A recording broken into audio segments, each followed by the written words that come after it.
openbaltimore.org. State Circle is made by MPT to serve all of our diverse communities and is made possible by the generous support of our members. Thank you. Connecting Marylanders to their government. This is State Circle. Good evening. Welcome to State Circle. Coming up tonight, has there been a change of luck for the state lottery? That's ahead. We begin tonight with the first report card on how many Maryland students were disconnected by the digital divide. Baltimore City reports that 20% of its students were missing from virtual class on the first day of school. Baltimore County reported that over 1,300 of its students never were able to connect to online classes after the virus hit 6 months ago. A spokesman says the system has provided technology, school supplies, and hotspots, and is contacting families to offer assistance. One symbol for this digital divide has become this Instagram photo of two children in California spotted sitting outside a Taco Bell using the store's Wi-Fi to do their schoolwork. It went viral and money was raised to get the family its own connection. In addition to the school districts themselves, other organizations are trying to help, including Baltimore's Enoch Pratt Free Library. Well, we are doing as much as we can to really help Baltimore City students get connected. One of the things that students can do is we're actually lending Wi-Fi hotspots and tablets. The tablets are for ages 10 to 17, so people can get either with their library card or with an e-card. They can go on online and sign up for an e-card. They can take out a tablet, and those are Wi-Fi ready tablets, so you don't need a hotspot with it. They could take it right home and start their schoolwork that way. We are also lending hotspots out, so people could come, a parent, anyone could take out a hotspot, and they would be able to take that home, and we can connect up to 15 devices.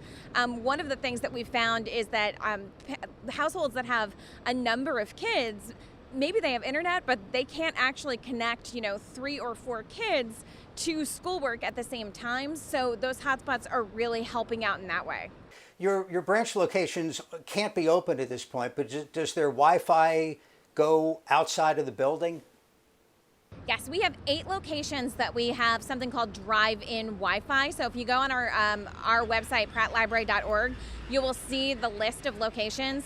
Those don't require a library card, and you can just pull up, walk up, make sure you're socially distanced, and right on the outside of the building, it lists the network and the password so you can log in and connect to our Wi-Fi outside of our buildings.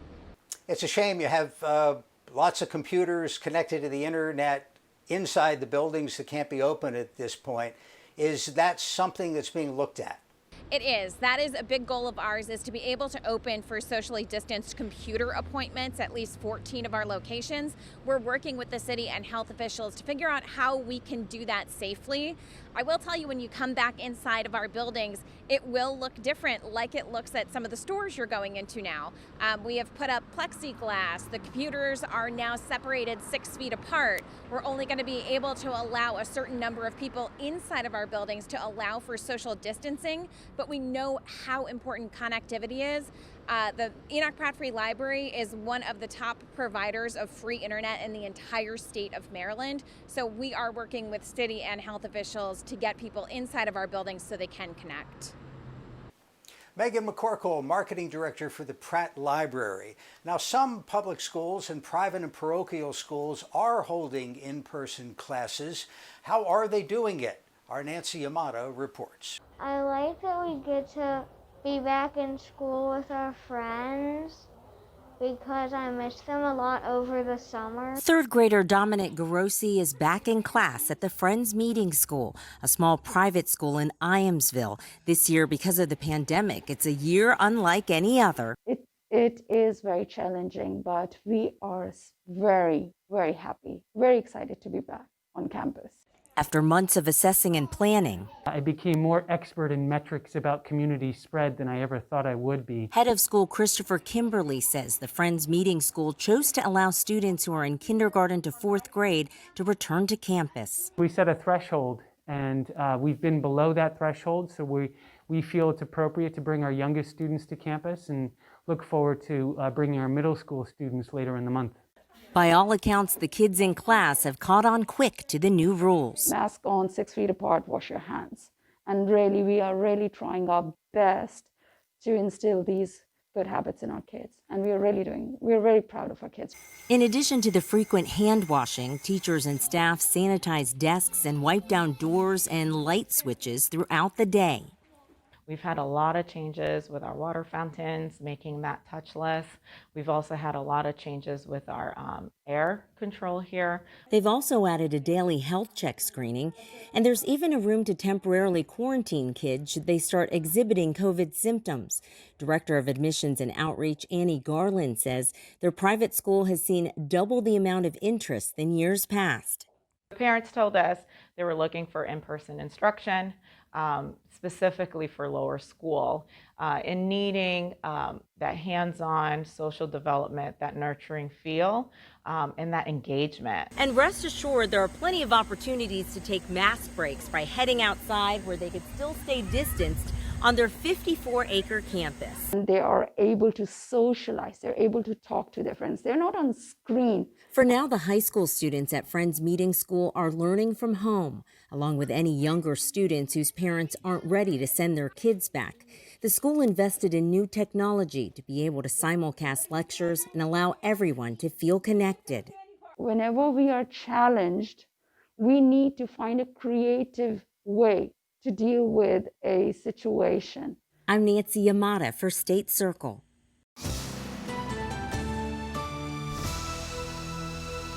Joining us for the political roundtable this week, Senator Jim Rosapep, Democrat from Prince George's and Anne Arundel counties, also Vice Chair of Budget and Tax, and Senator Steve Hershey, Republican from the Upper Shore and the Minority Whip.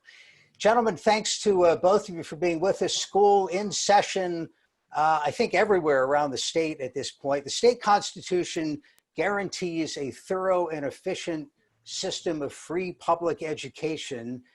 These are extraordinary times, but are we living up to that mandate? No, we aren't. And we aren't because the state is way behind other states in assuring internet access for all school kids. Senator Hershey and I have served for many years on the Joint Technology Committee. We've had hearings about this over the last decade. How ensure that every kid in every jurisdiction, every day, has access to the internet. It's a little bit like the Gutenberg Bible from the Renaissance and movable type. The internet reduces the limitations of time and space. It can be great for education, but the fact of the matter is the state has moved much too slowly. And now with the COVID virus, where every single kid has to have it, it's failing too many kids. Senator Hershey, what do you see in your district? Jeff, that's actually exactly the problem that we're seeing over here on the Eastern Shore, is the limited access to high-speed or rural broadband internet. We passed legislation last year that allowed one of the electric co-ops over here to start providing internet access, the infrastructure that's needed in order to get this to houses, but that's still years away from coming to fruition. So, the big problem is that these kids are being, in a sense, forced to have to learn from an online basis, and they don't have the technology at their houses in order to accommodate that. So it's really becoming a problem. We have parents that are getting very frustrated. They're trying to remain positive. They're saying, things are getting better day by day, but you can definitely tell that there's a frustration level that their kids just are not being able to learn it the way that they can if they were in person. We put up the number that we learned this week from Baltimore County that about 1,300 of their students were basically never heard from online, never were able to get online after the schools closed in March. Baltimore County is about 13% of the state school population. So if that's representative and you project that number out, it's potentially 10,000 kids adrift out there. Whose fault is that? Is that anybody's fault? It definitely is somebody's fault. It's the fault of the adults. It's not the fault of the kids. The internet's been around for 25 years. Online education has been around for 25 years. And a good example is University of Maryland Global Campus. In 1999, they had 40,000 online students 21 years ago. So the idea that we're shocked that kids have to study online and they need to be connected to study online is ridiculous. And that's why Senator Hershey and I have been pushing for years to expand access. His reference to broadband, I totally agree with. We need broadband everywhere. But that's not an excuse, because where you don't have broadband and you have cellular service, you can use hotspots. Your telephone is a hotspot. And a lot of jurisdictions are doing that, are providing hotspots for kids to be able to get online. And some are doing better than others. I know in Prince George's County, they were ahead of the curve. They planned ahead. They bought the hotspots. They got them out. There are other jurisdictions that are way behind. I'm told that in several of the counties, they're still waiting for hotspots to be delivered. They're still waiting for devices to be delivered. There's no excuse for that. We've known about this for months. I will give a little bit of slack to the local school systems in the sense, and a little criticism of the governor and the State Department of Education, is they've had this on again, off again policy. 2 weeks, we may be out. 3 weeks, we may be out. Maybe we'll come back to school. Maybe we won't come back to school. Maybe the state will decide. Maybe the local will decide. That was a mistake. Anybody, in my judgment, with common sense understood that until the virus is beaten, which is unlikely to happen for months, if maybe a year or more, to be safe, kids are going to have to be able to study safely at home, and we need to plan ahead, and that was not done. Senator Hershey, you're going to want to respond to that, but also let me back up to hotspots. There's got to be parts of your district where a hotspot isn't going to have anything to connect to, at least not at the speed you would need to do like a video classroom. Actually, no, not my district. There are. No, I'm sorry, meant Senator Hershey for that. Yeah, I certainly, no, again, there are a number of areas that, again, simply don't have connectivity. Hotspots have been brought up. Unfortunately, they are at the school themselves. You can go and sit in the parking lot inside your car for a certain period of time and try to learn in that type of environment. Many people have been going to McDonald's, Dunkin' Donuts, things of that nature that have a hi-fi or Wi-Fi hotspot type of thing there.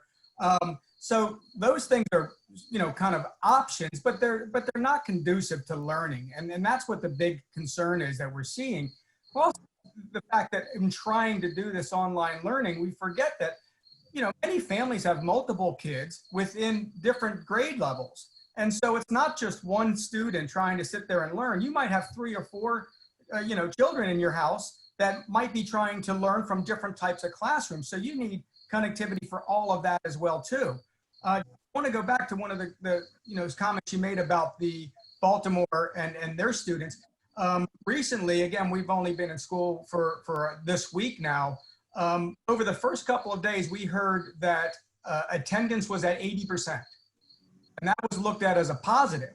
But that means 20% of the students were not able to connect into the online learning classes. So that is a big concern over here. And it's an awful lot of pressure that's on the parents right now trying to do things. We're seeing a number of communities get together where 2 or 3 students might go over to one household that might be in the same grade, and they'll try to learn at that location. So students are getting together. Unfortunately, it's just not in the classroom. Is there anything else we should be doing if this is going to persist through half, maybe all of this school year? I would say absolutely. I want to come back to the hotspot thing. That's an important issue. I don't know what's going on in all the jurisdictions. There's no reason why the school system can't provide hotspots for people in their homes. The idea that somebody has to go to Taco Bell to connect to the internet is ridiculous. Most homes, most places in the state, overwhelmingly, have cell service. There are a few places that have bad cell service, for sure. We're talking in the Washington area about using the backup public safety cell system to open that up to schools, which we should do. But you shouldn't have to go to a Taco Bell to get a hotspot. The school system should provide that to you at home. One of the important things that people need to understand is this is not about money. To provide the kind of access that every kid needs in their house doesn't cost more than $300 a year for the device, for the hotspot, for whatever is needed. School systems get $15,000 a year on average. So this is totally affordable, but it's about vision and it's about management to make sure it happens. Going forward, after the virus, the kids are still going to need this ubiquitous access. And that's what Senator Hershey and I have been working on for a long time. So hopefully we learn from this that we need to get our infrastructure to where our people are. Before we run out of time, I wanted to talk about fiscal issues for a second. We're going to talk to the lottery director in a minute. The state budget, the last fiscal year ended with more of a surplus than people expected. But it depends on the economy. It depends if people are getting paychecks, if the sales tax is being collected. Senator Hershey, you know, you're part of the state. What are you seeing in terms of the trends? Well, unfortunately, Jeff, I see some of the longer term trends not looking as good.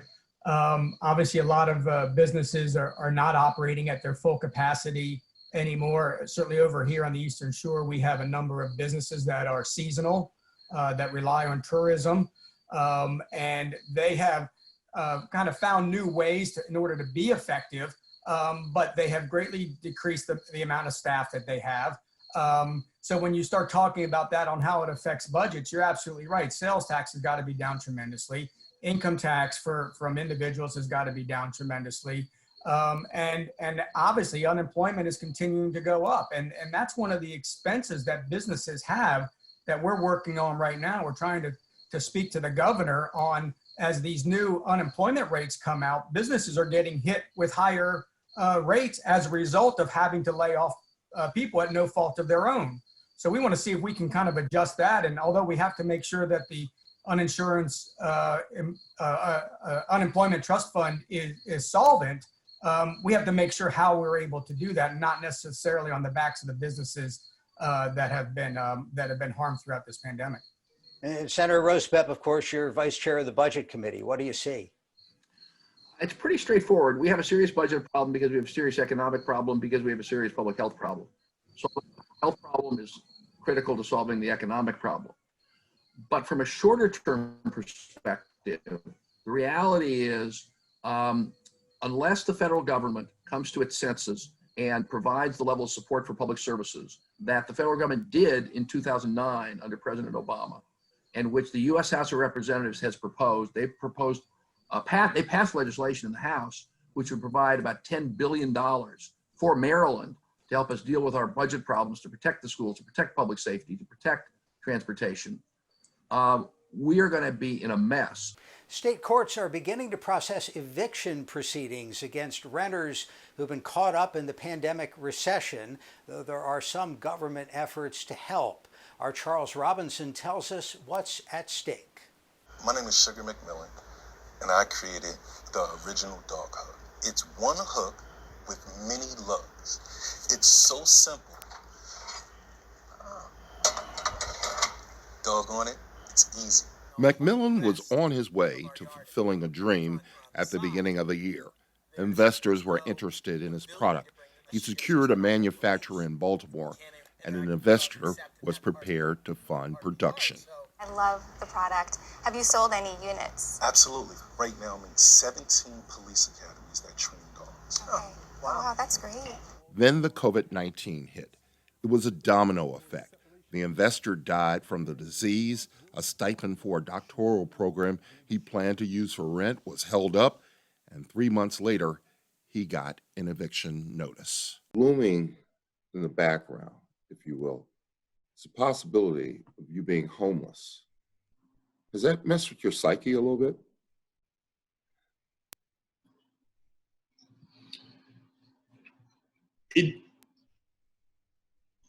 It messes with everything.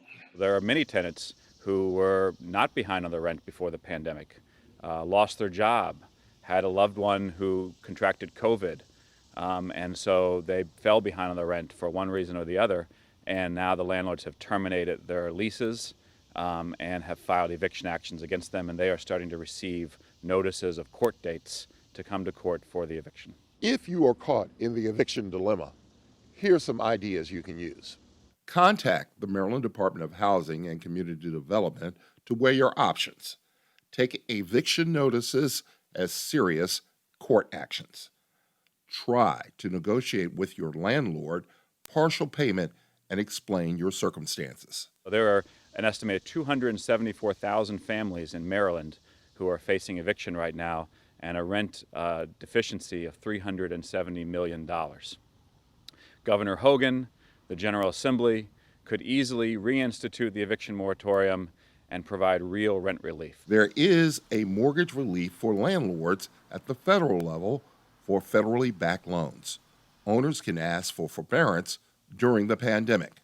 McMillan remains optimistic even after these challenges. With the changing of a system comes new opportunity, and if there's new opportunity, there's new growth. Everybody is starting from zero, right? That's a great opportunity. That's a great way to think positive. In Baltimore, I'm Charles Robinson for State Circle.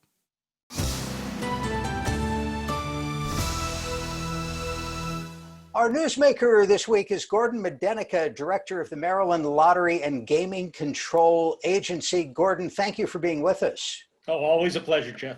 Really enjoy these sessions.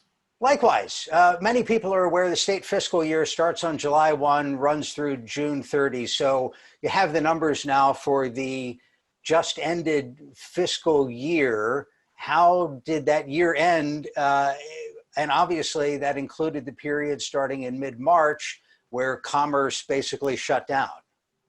Well, really, it's a tale of two cities because we have two lines of business, the lottery and the casinos. And the stories were very different. On the lottery side, when the pandemic first got very intense back in March, we saw lottery sales starting to dip weekly 20%, 25, 30%. And frankly, we didn't know where the bottom was. In fact, in one of our reports to our commission, we were projecting that we could have something like a $50 million shortfall for this fiscal year. So we were very concerned. But then, starting in about May and certainly in June, lottery sales just started skyrocketing.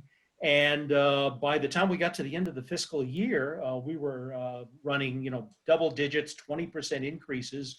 We almost made an all-time record. We were only about $4.5 million short of the all-time record that we set the year before when we had the $1.5 billion Mega Millions jackpot. All right, So that well, let's stay with the lottery for a second. And obviously, the state depends on the state treasury depends on the revenue that you create. What happened there? Because I mean, I imagine a lot of the tickets are kind of impulse purchases when somebody's in a convenience store. And people weren't going out, they weren't driving anywhere. Absolutely. And I think the reason for that initial dramatic decline, as you recall, the bars and restaurants were closed, and they represent about 15% of our retail base. So that went away right away, and we started seeing that decline. But then what stayed open, of course, were the convenience stores, the gas stations, the grocery stores, which constitute a large part of our retail base. But fundamentally, I think what was going on is that people had no alternatives for their discretionary entertainment dollars. There are no movies, there are no sporting events, there are no concerts, there are no bars and restaurants. So all of that spending that people would, in the past, have used to entertain themselves in whatever way they chose, I think now came back to the benefit of the lottery, and we were very thankful for it. Now, the casino side of the business, we have the numbers from last year. 1.28 billion, which is down by more than a quarter from the previous fiscal year. Yes, and as you know, the casinos were absolutely closed on March 16th, and then they were allowed to begin opening again on June 19th. And so basically the decline in the casino side of our business pretty much matched that missing 3+ months, about a quarter of the year. So they're down roughly in the order of 25%. And that translates into a significant amount of money, $200 million. So the casinos did have an impact. But the story there is also fascinating because obviously since they've reopened, and of course they're all at only 50% capacity, but in the first full month after opening in July, the casinos were only down 7% from year over year, the year before when they were at 100% capacity. And then just recently, we've also released our August numbers and the casinos are down only about 3%. So it's truly amazing. And we're very grateful that the funding that is coming from the casinos is only down these single digit percentages, even only operating at 50% capacity. So if that trend continues, what does fiscal 21, the current state fiscal year, look like? I think we could come very close to basically what we did 2 years ago when we set an all-time record. I think the casinos will be a little bit shy, but again, the momentum on the lottery side continues. We're still seeing double-digit increases in even the current time. So I'm very optimistic about lottery performance, and I think casino performance will be surprisingly good as well. Whenever we get to talk to you, we always mention the fact that studies have shown there's a small percentage of people who are problem gamblers. They can't control it, and gambling is everywhere these days. There is help available. Tell us what somebody in that situation, a relative of somebody in that situation, can do, might want to do about the problem. Well, first of all, I think it's important that we fund the help.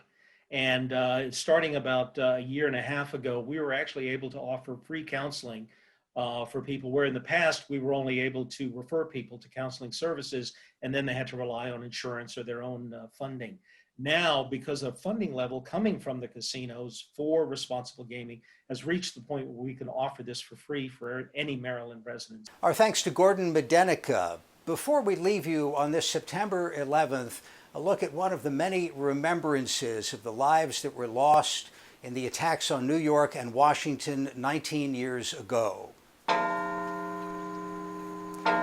In Parkville, firefighters and police officers today tolled a bell 415 times, once for each of the officers and firefighters lost in the terrorist attacks. It's a tragedy that Senator Ben Cardin said today still torments the soul of our country. That's State Circle for this week. Thanks for watching. This program was made by MPT to serve all of our diverse communities. Programs on MPT are made possible by our members and the following. Oh, you're using me again. What's next? Thumbs up? Really? But you know you're not okay. You know you can use one of those guys, right? Be honest with yourself if you're struggling with drugs or alcohol. Addiction is a disease, not a character flaw. Don't be afraid to reach out. Now we're talking. Remember, you're not alone, so ask for help. The earlier you do, the better chance you have to really feel. For more information, visit beforeitstoolatemd.org or call 211 and press 1. Everyone knows the timeless love story of Shakespeare's Romeo and Juliet, but you'll feel it like never before in this brilliant ballet film set to Prokofiev's sublime music. Featuring Francesca Hayward, William Bracewell, and other Royal Ballet dancers, fall in love all over